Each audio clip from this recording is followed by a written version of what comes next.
Ladies and gentlemen, welcome back to the Texas Hockey Podcast. I'm your host, Trevor Neal. I'm here with my co-host, Travis Tyler. How are you doing this afternoon, Travis? Pretty good after that game last night, man. Yeah, we're having fun. And we do have another special guest on today's episode. We do have Stone from the Clean Sheet of Ice podcast. His first time on the show. Thank you for coming on. Welcome to the Texas Hockey Pod. Yeah, boys, thanks for having me on. I appreciate it. Yeah, absolute blast to have Stone on. He has a great show. Go follow him on all medias. We'll kind of get to that later in the show. But we come off two pretty fun games up in Canada. We ended up playing Ottawa and Montreal.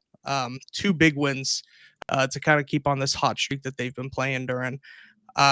Stone, did you have any major, what was the good takeaway from these last two? We finally see the offense kind of wake up the way that I think we've been waiting to, especially 5-on-5. Yeah, I think it's been there all season long. They just haven't been finishing, essentially, and that's what goalies kind of mentioned in his press conferences and stuff like that. But the thing that stood out to me was the goaltending. After the first two goals in Ottawa against Jake Ottinger, he locked in. I think he saved 20 straight, if not 21 straight saves to end that game, to get him to overtime, to win the game. I think he had two big saves in overtime as well there. And then you get a shutty from Casey DeSmith. I thought the goaltending is really what stood out to me outside of the offense. The offense was incredible. Yeah, it says a lot about a 7-0 win. And your main takeaway is, man, the goaltending looked great. And just running a team out of their own building. It was fun. I had a great time last night. Yeah. Travis, similar takeaway from last night. Really good to see Casey get his first shot of the year. Yeah, that was great. I mean, he's tied for 7th in goals against average in the NHL. It's pretty good. Actually tied with Scott Wedgwood, which is interesting. Of course he is. When you go there. But similarly on the offense, I think, I agree with Stone. We've seen it coming from a couple times, a bunch of missed opportunities from Robertson and all of them. But I think it's really good to see, beyond Wyatt and Rantanen being the main scorers, you're seeing the other guys jump in and get that scoring from Robertson, from Sagan, and from Hintz. I mean, Hintz has 3 goals in his last 5 games. Robo has 3 in the last 2, and Sagan has 3 in his last 6. So that's the scoring jump that you needed to see from that group. Yeah, we've seen, I think a lot of it was due to injuries, but I think that was kind of a storyline over the first few weeks of, hey, the team is playing well. It's just the finish is not there. 6 different goal scorers last night. Like you said, Robertson netted 2. Wyatt Johnston scores his 100th career goal. That one kind of snuck up on me. I didn't realize how close he was getting to it. And then he pops off with 100. And it's like, I feel like he just started playing yesterday and he's already knocking 100. Yeah, I mean, he's 22 years old, 264 games into his career, and he's got 100 goals, 198 points. I mean, that's crazy. That's super fast. Yeah, it just great 2 games for the team all around. Especially, Stone, you brought up Casey and how well he played yesterday, and coming off of Jake finishing the game really well against Ottawa. And I think we said it last week on the show as well. The importance of having Casey DeSmith be able to come in on not even a back-to-back situation, be able to get you some games even on the road is really going to help in the condensed season we see all year.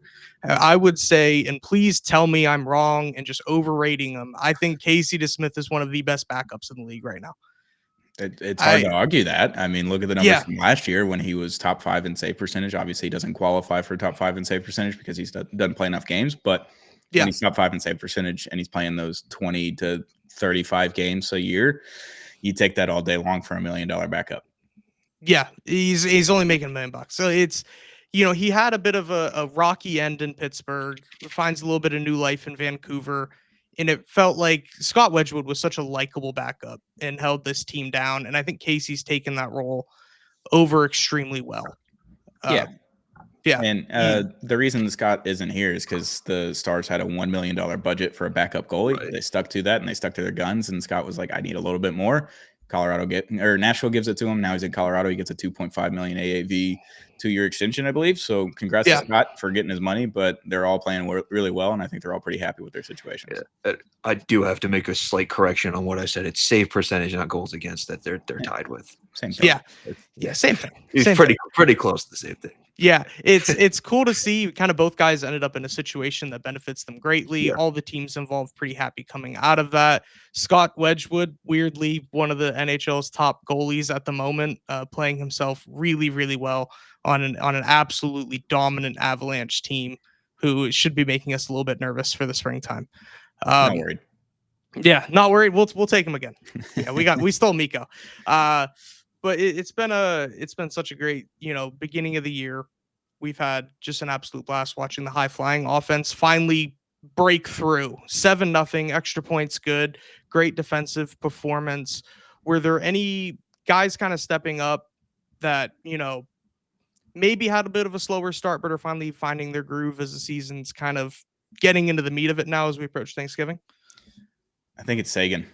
I think Tyler Seguin's kind of getting his feet under him again. He looks fast in preseason. I saw him skating around in the Comerica Center in Frisco, and I was just like, he looks really good, man. The shot's there. The speed is there. I think that was the one that I was kind of looking at to start the season. Had a little bit of a slow start, but nothing too crazy. But I think that shot's there. You see those breakaway goals over the last couple of games where he's taking the puck, and that crazy goal earlier, I think on Sunday, where he just bats the puck down and gets that breakaway chance. And then last night against Montreal, same thing. The speed's there. The shot is there. He's scoring goals now, which I think is huge for him to see the puck go in the net. Yeah. And it was a hip injury that took him down before, correct? Yeah. I think every person in this organization owes that hip surgeon a thank you letter. Fun note for how on well that. He's bounced back. I know where this is going. Yeah, fun note on the hip doctor. Sam Nessler mentions it every time he gets a chance. Tyler Seguin and Adam Ernie, now on the Stars, both had the same surgery by the same surgeon back-to-back on the same day last year. That's wild. I had not heard that before. Yeah. That it's a small world around the NHL, so it's worked out great for both of them. Yeah, turns out. I think Tyler Seguin I would argue he's better post-surgery than pre-surgery. Over the last few years we've seen him. This is the best I think I've seen Seguin play in years. He looks great. He never had time to fully do PT and get to 100% health. He mentioned that in his exit interview this past summer, but he had the time to fully get to 100% health this offseason, and he had that shoulder injury in the playoffs as well. So he's banged up any way you could see over the last 5 seasons. I think this is the first time in maybe 6 years that we've seen a healthy Tyler Seguin. Yeah, and of course it's happening as no one else is healthy. It feels like everyone's banged up at the moment. Including Adam Ernie now. Yes, including Adam Ernie. Yeah. Who how long is Adam out for? They put him on IR, so a little bit of time. He's out a minimum of 10 games now, or he's not on LTIR, so he's on IR. I think he can come off whenever. It's a week. Maybe. Yeah. Week sounds right. 7 days from going on IR, and it was retroactive as well. Yeah. Okay. So not too bad, but I think he's been great in the handful of games that he's gotten into. I loved all of their depth acquisitions. I thought they've come really well into the Glenn Glutzen system. Guys like Ritzkovian, guys like Ernie. I've even loved Nathan Bastian when he's in the lineup. From what I'm seeing, I don't really see a guy on this team that I'm like, he's on the ice right now. Let's get through this shift pretty quickly. I feel like everybody's contributing into the system. I think this is a really well-rounded team and much better than the Pete DeBoer teams. And I think we're just seeing it more and more as the season goes on. Yeah, it's different is really all it is. DeBoer's system is a system, and you have to stick to the system. It is rigid. It is structured for a reason. Yes. It worked out. Obviously, won the most games in the last 3 seasons in the regular season. But when it came playoff time, that system didn't necessarily work come Western Conference Finals. You can get through the first 2 rounds, and then when it comes to the nitty-gritty, hand-to-hand combat, as Gully says, the system's got to change. So they're playing as hockey players now. They're playing free. They're making hockey plays as opposed to structured plays. I think it's been a lot more fun version of the Stars team. It's the same team. They still have the same abilities and same capabilities that they had over the last 3 years, but it's a lot different this year. Yeah. And, Travis, I don't know if you saw this quote as well, but apparently some players were dissatisfied, even though where they are in the standings, dissatisfied with the play that they've had recently. But I really think over this last, what has it been, 3 weeks, their last 12 games, they have points in 11 of them. They're getting red hot. It's just, it's a little surprising that, they're second in the NHL in points with their record, with the way they perform. Like they've had some games where they don't look like they're that good of a team. So in that regard, it's surprising because it doesn't feel like they've been that good at times, and also, we haven't seen them play their best hockey other than last night, and they haven't been fully healthy yet. So there's still a lot more room for improvement going forward, even though they are where they are.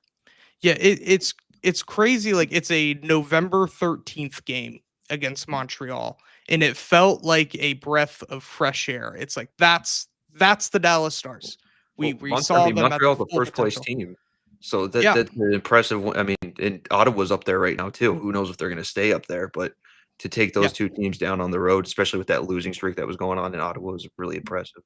It reminded me a lot of last season. I don't remember if it was October or early November, but they played Boston at home and then Pittsburgh on the road, and they put up 7 and 8 goals, I think, in those two games. And you're looking at the team, you're like, why are they not scoring on the power play? Why are they not scoring 5-on-5? They're still getting points. Why does it look this way? And then they have those two games, and they have the season that they had. So I think that's kind of reminiscent of that. Getting their feet under them a little bit. Yeah, it feels like. Stone, I'm glad you mentioned the power play too, because that's been incredibly improved. I mean, that's the main offensive source this year, and that's kind of part of what Gully was brought in to do here. Allowed to make plays, allowed to be hockey players, allowed to be out of the system within the system. Like Mikko Rantanen, you see him a lot on the power play. He's going to line up on that red dot over there for the one-timer chance, but if he gets the puck behind the net, he can go to the left side and Robo will slide over there, or Rupe will slide over there, or Wyatt will slide. Like someone will slide into the other position. They're allowed to just make hockey plays and be hockey players. Yeah. There's so many interchangeable pieces that can score for you, and that makes it very dangerous. Yep. And it inspires a much more creative game coming away from the DeBoer system. Like you said, a rigid structure. You kind of know what the team looks like. This team is high. It feels like it's capable of being a lot more high flying than a DeBoer team ever would have been.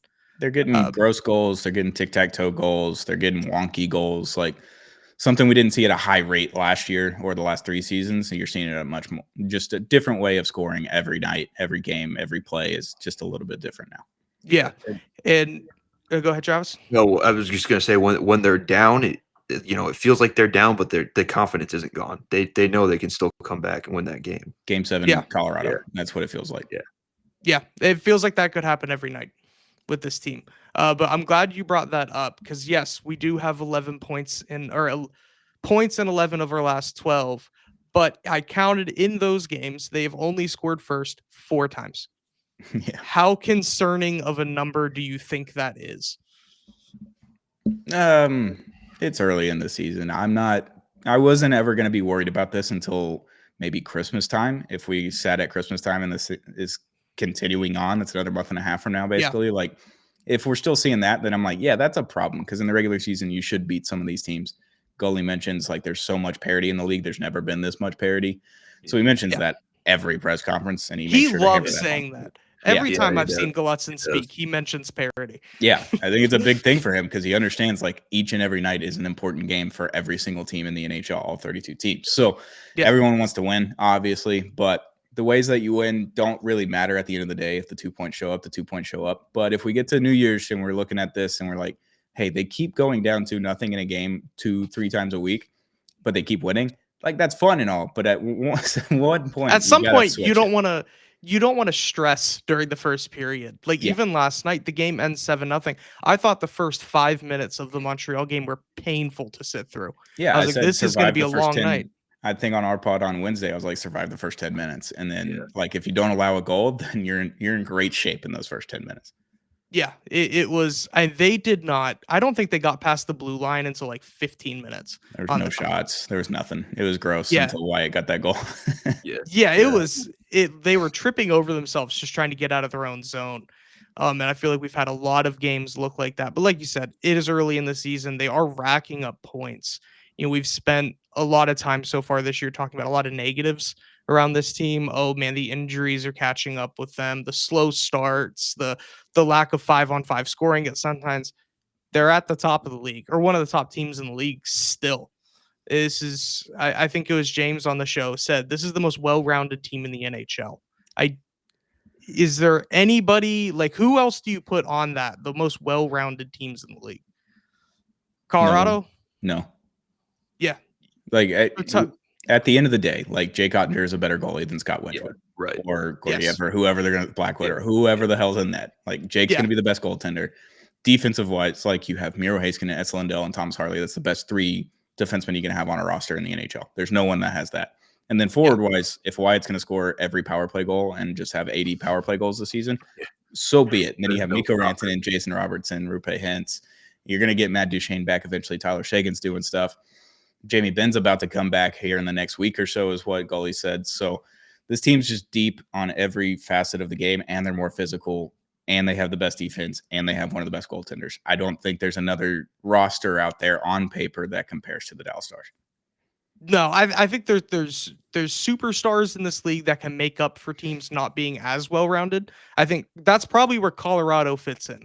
The roster isn't nearly as complete as Dallas's is, but it's really hard to compete with Cale Makar, Nathan McKinnon. Like that's enough that'll keep your hands full for a night. Yeah, and then when you play 7 games against them without Miro Heiskanen and without Jason Robertson, and you beat them in 7 games, you feel pretty damn confident going in. Yes. Yeah. That was such a fun series. But we head into this new weekend. It is Stars Hall of Fame weekend. Super exciting. I love that teams do their own internal Hall of Fames. It really shines light on some players that don't get the national attention, and broadcasters that don't get the national attention.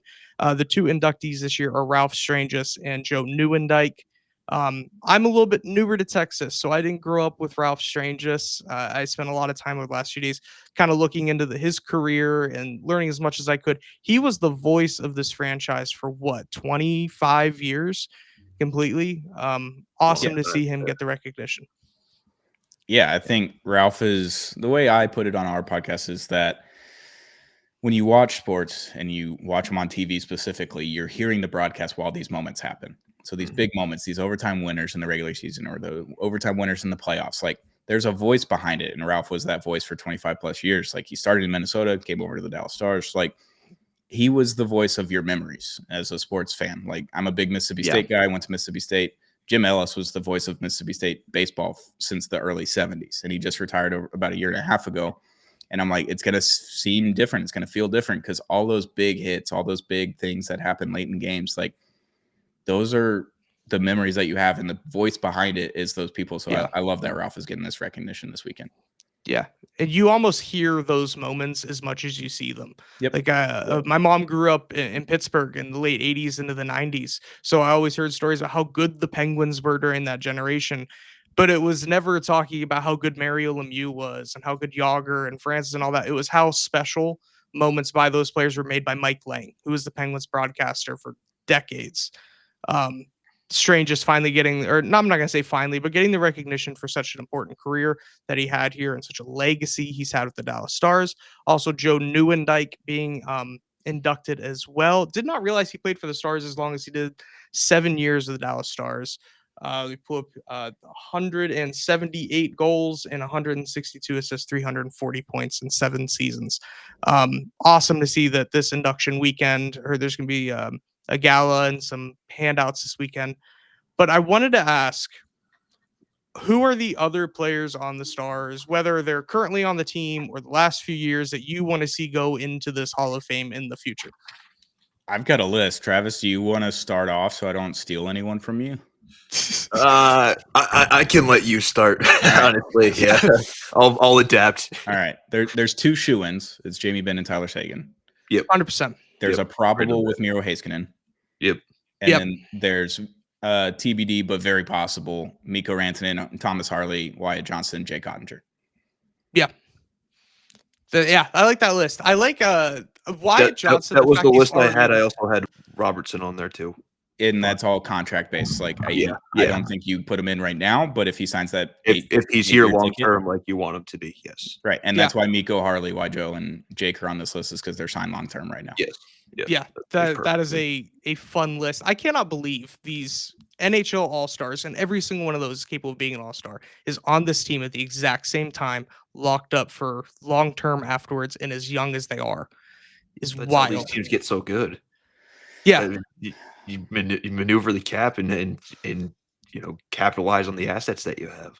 And that's a great job by Jim Neal and just scouting. Like Wyatt Johnston, Thomas Harley, Jake Ottinger, Miro Haskin, like all these guys came through the draft. They go through the AHL system or straight into the NHL like Wyatt Johnston, and then they sign these big ticket deals, but they want to stay here because they love the culture, they love the team, they all want to play together, and they all want to win together. So I thought that was a big thing. And I think that's a little bit of an interesting wrinkle with the Joe Nieuwendyk situation. Like he was on the cup winning team, but he was also the GM before Jim Neal. Yeah. So it's a little. He got a little help getting in there too. Yeah. Left a lasting impression. Jim Neal, also NHL Hall of Famer, 3-time Cup winner. Got to put him in there. It's easy. Yeah. And off the ice, how long does Jim Neal have to wait after he leaves the Dallas Stars before he's in the Hall of Fame? If he decides to retire one season, it's the next year. Yeah. It should be day of. Like he has built this franchise into what it is. Yeah, you just go ahead and announce it the day that he retires. Like, hey, December 15th or whatever the Hall of Fame game is. That's when Jim Neal's going in. They probably have a press release ready. Honestly. Yeah. No, they've already made his plaque for the Hall of Fame. They're just waiting on him to retire. They're gonna have to change the GM of the Year award name to him at the end of it. I at this point, I think it's comical. I want him to keep winning them for the pure sake of I think it gets funnier every year that he hasn't won the cup yet. And there's the Bill Zito in Florida, back-to-back cups, built an outstanding roster, doing salary cap magic that I'll never understand, and still can't beat Jim Neal for the award. Yeah, he should have won it last year, but I'm not, or maybe the year before. He should have won it the year before. Last year, getting Mikko Rantanen and signing Wyatt Johnston to an extension on the exact same day is good enough to win that award. Yeah, that's Brady chess right there. Yeah. And I saw a tweet. I forget who tweeted it, but it was if we redrafted Wyatt Johnston's draft, there's a solid chance he's a top 3 overall pick. If not, he's one going first. Yeah, no, it's not even a stretch to just say he's one. Beniers is great. There's other good guys in that draft, but Wyatt Johnston is head and shoulders above everybody else. Probably there's not many young players in the league right now. I'm going to say U25 players that I would say better than Wyatt Johnston is. There's not many. He's hanging with the best of them. It'd be hard. Like obviously Bedard and Celebrini are having crazy seasons right now, but they're the focal point of the offense, the top center on those teams, and they're scoring really well and they're putting up a bunch of points. But Wyatt Johnston does so much more. He does PK, he does power play, he plays 5-on-5. Like he just does it all consistently, and he's a two-way forward. He's going to win a Selke one day. It'd be tough to find 5 better players than Wyatt Johnston right now under 25. Yeah. Do you think he's gonna get on a Team Canada? He should. I don't know why you wouldn't have him on the 4th line just to play PK and then those 10 minutes a game. I don't know why you wouldn't want that guy out there. Yeah, we're talking, I think Canada's hockey program is in a little bit of a rough spot compared to the US. I think we're a much more well-rounded roster than the Canadians are. Bring youth into it. I heard in a show it's reminding them of the 2006 Olympics where they brought in a bunch of vets who were hurt and left Sidney Crosby on. Just let the young guys on the team. Let Wyatt Johnston play. I think Celebrini and Bedard are definite locks at this point. I don't think there's a way they get left off Team Canada's roster. But Wyatt Johnston, I want to see him play for Team Canada in Milan more than anything. I think out of any of the guys on the team, I want to see him there the most. A line of Celebrini and Bedard and Wyjo. Like just Give put the young that. guys on a line. That sounds so fun. Yeah. Yeah. And like, you don't do it every time. Doesn't need to happen every single time they're out. But just every once in a while, just give us the yippee line. Just don't even give them any instructions. Just let them skate. Because it's Wyatt and Ty Delandra just running out of the tunnels for the last few seasons when pregame warm-up and running back into the tunnels. Like, I just want that line out there. Just give me the young guys with the Energizer Bunny, Red Bull just flowing through the veins. I want that. Yes. I cannot wait for these Olympics. NHL players are finally back, and we got Jake, who I don't think is going to be the starter for Team USA, but is probably going to get on the team at least. But unfortunately, I think he's going to lose that battle to Hellebuck. I don't think he has much of a shot there. It's the best goalie in the world, I think. As much as I want to put Jake there. There is a lot of time. Like, if Jake just has 2 more shutouts and then his goals allowed against is like 1.5 or something like that heading in the Olympics, then it's a real conversation. Yeah, 100%. Yeah. Travis, did you have anything more on the kind of the Hall of Fame weekend, the weekend ahead? Anything there? I mean, they're playing the Flyers, not a very good team. No, Don't score. They're pretty good defensively, and they've got the number 2 PK in the league, but they don't they have score the very number much. 2 PK in Philly. Well, heading into last That's night, the Stars had the 26th best PK, and you wouldn't say that. So yeah. it's yeah, early. that's true. Yeah, it's I think they've it's- allowed something like 6 power play goals this season or something. We might score 6 on Saturday. It's possible. There's a solid chance. Yeah, There's not much to go into on the actual team. They don't score, and they're pretty good defensively by the statistics. Hey, they got Trevor Zegras, Yeah. you know. Yeah, they good have. for clips. He's playing on the second line apparently. Good for clips. Yeah. See, I don't think it's going to be the Stars scoring 6 power play goals. It's just going to be Wyatt. He's just going to pot 6 on the power play all night. He's getting 70 this year. I just keep tweeting it out and just trying to will it into existence. He's getting 70 goals this year. See, the conversation was is Matthews the best goal scorer in the league? No, it's Wyatt Johnston. On the power play, Wyatt Johnston. Oh, yes, just right in that slot every time. One timer. It's the Rip best. it right in. Yeah, Almost it feels automatic it's at this almost point. every night. How many does he have on the power play so far this year? Do either of you know offhand? He has 8 power play goals this season, and no one else in the NHL has more than 6. That's crazy to have. I know it doesn't sound like much of a lead. It's a 2-goal lead, but to already have a 2-goal lead, not even Thanksgiving yet, it's wild. Puck finds him. Yeah. Puck finds him, and he plays with really such good a high to see level after that playoff last year when he was struggling to score those goals. Yeah. Are you expecting that this hot streak that we're kind of seeing, do you think we kind of regress down to a mean, or are we kind of seeing more of what the Stars are going to be going forward? I think you might see more of an uptick in what you saw last night against Montreal. I think you see some more 4-2 games, 4-1 games, maybe 5-2 games where they're scoring a lot and they can kind of give up the defensive mistake and they let in a goal, whatever. It is what it is. If the game's kind of already in hand, I think you're going to see a few more of that for maybe a week or so. And then after that, they may regress to a mean. But I think you're going to see either 2 or 3 goals a game, or you're going to see 5 or 6 goals a game. And I don't think they're going to fall off too hard. And if they get outscored 5-3, it is what it is. But the next night they might score 7. Yeah, you can afford a lot more of those 5-3 losses when you're putting up 4 or 5 goals most nights. Yeah, they were negative point differential last night before the Montreal game, and now they're +6. Yeah. Travis? I'm interested to see how it's gonna be when they get back on home ice, because they were talking to Gully after the game last night, and he mentioned that they've played a little. He feels like they've played a little more loosely and more fun style of hockey really on the road than they have at home, and they're a little tighter at home. I think they're 6-1-2 on the road.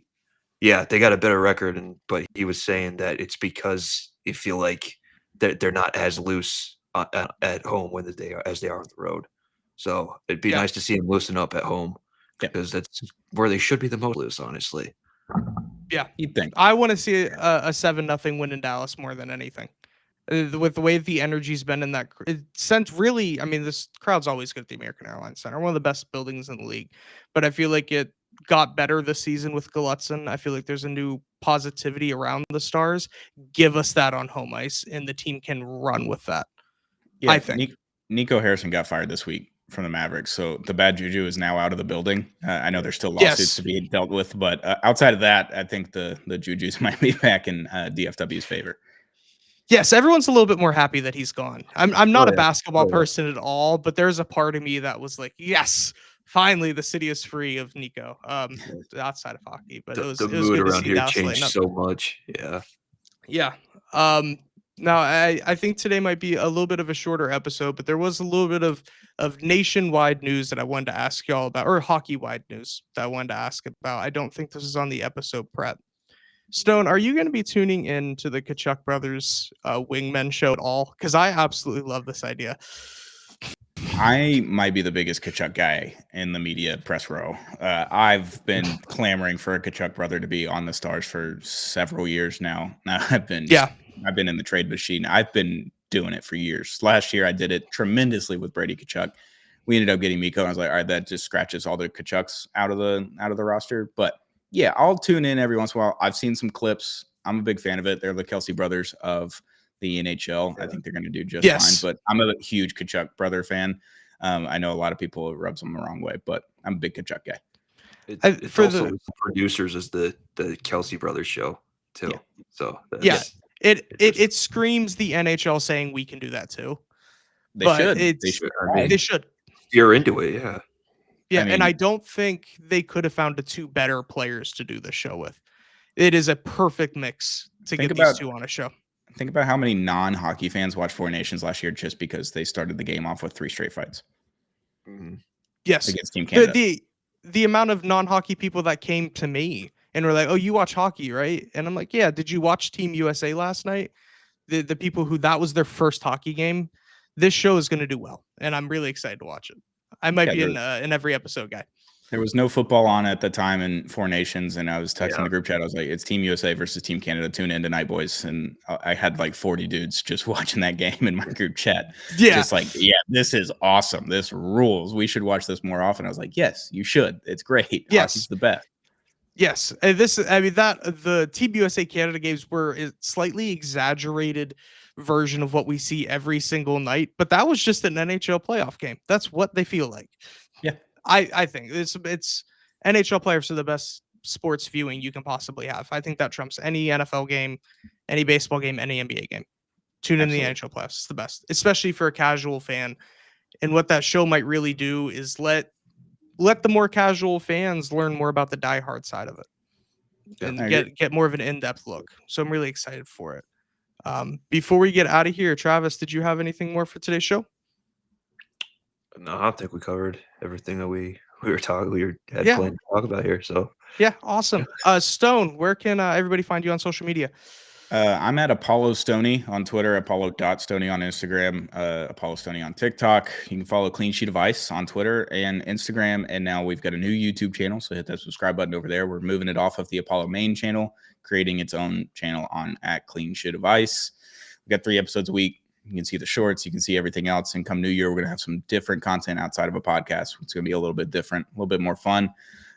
Savannah does our 5 keys of the game as well for home games. So tune into that on her Twitter. I think she's sports savvy on Twitter. So we got a lot of good stuff coming, especially come New Year, but 3 episodes a week at Clean Sheet of Ice on YouTube and wherever you get podcasts. And again, thank you very much for coming on the Texas Hockey Podcast. It's an absolute blast to have you here today. For all the listeners, please like, comment, share, subscribe, whatever you do on your platform. We really appreciate it. And we will see you next episode.